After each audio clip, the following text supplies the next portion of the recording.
오늘 일본 증시는 니케이 지수가 39,253선으로 0.4% 하락하면서 출발합니다. 오늘 뉴욕 증시 3대 지수가 올해 마지막 FOMC를 앞두고 모두 하락했는데요. 또 오늘 일본은행도 금융정책 결정회의를 시작하죠. 이에 투자자들이 신중하게 움직이고 있습니다. 토픽스도 2,725선으로 0.1% 하락했고 달러엔 환율은 153엔대로 오늘 문을 열었습니다. 그럼 지난 한 주간 일합개미의 거래 내역 살펴보시죠. 먼저 4위는 닌텐도입니다. 소문이 무성한 닌텐도 스위치2의 첫 번째 공식 디자인이 노출됐습니다. 최근 액세서리 제조사에서 올린 예고 동영상에서 닌텐도의 차기 콘솔 렌더링을 보여주는 장면이 포착됐는데요. 영상이 급하게 삭제되면서 진짜 제품으로 추정되고 있습니다. 또 레딧에도 관련 정보가 올라오면서 기대감이 커지고 있는데요. 이에 매수 우위를 보인 것으로 분석됩니다. 3위는 메타 플래닛입니다. 최근 공격적인 비트코인 매입으로 일본판 마이크로 스트래티지라고 불리는데요. 최근 회사 측은 비트코인 추가 매입을 위해 45억엔 규모의 보통 채권을 발행했습니다. 향후 최대 50억엔 규모의 추가 채권 발행도 계획하고 있는데요. 또 비트코인도 사상 최고치를 나날이 경신하면서 메타 플래닛의 주가도 같이 올랐는데 이에 차익 실현에 나선 것으로 풀이됩니다. 마지막으로 1위는 미국 장기채 NYG ETF입니다. 이번 주 최대 이슈는 일본은행의 금리 인상 여부와 미국 연준의 금리 인하 여부인데요. 일본은행의 경우 이전까지만 해도 추가 금리 인상이 유력했지만 현재 시장에선 금리를 인상하지 않을 거란 전망이 힘을 얻고 있습니다. 소비자 물가 상승이 가속화되는 추세가 보이지 않고 특히 내년 트럼프 대통령 취임으로 해외 경제의 불확실성이 커지는 상황에서 금리 인상을 서두를 필요가 없다는 의견인데요. 앞으로의 흐름 지켜보셔야겠습니다.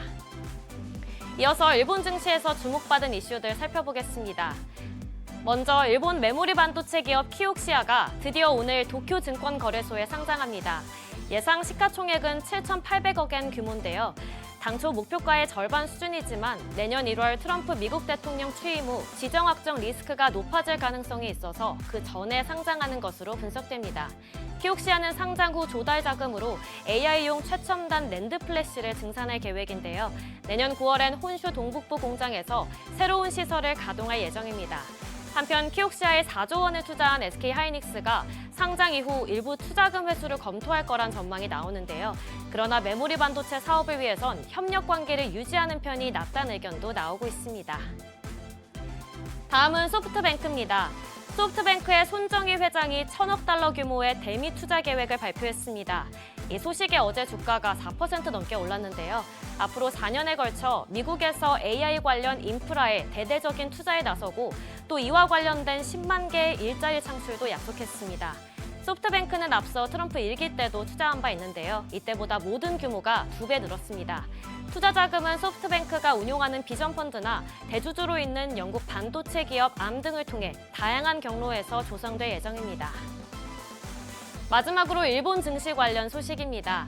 도쿄증권거래소에서 올해 상장 기업이 11년 만에 처음으로 감소했습니다. 2013년 이후 최다인 94곳이 상장 폐지될 것으로 전망되는데요. 전년 대비 54% 늘어난 수치입니다. 경영 자유도를 높이기 위해 자진해서 증시에서 철수하거나 다른 곳에 인수된 회사가 많은데요. 세븐일레븐을 운용하는 세븐앤아이 홀딩스의 경우 인수를 막기 위해 상장 폐지를 검토하고 있습니다. 이에 도쿄증권거래소 측은 일본 시장의 자체 매력도를 높이기 위한 개혁에 힘쓰고 있습니다. 지금까지 일본 뉴스 전해드렸습니다.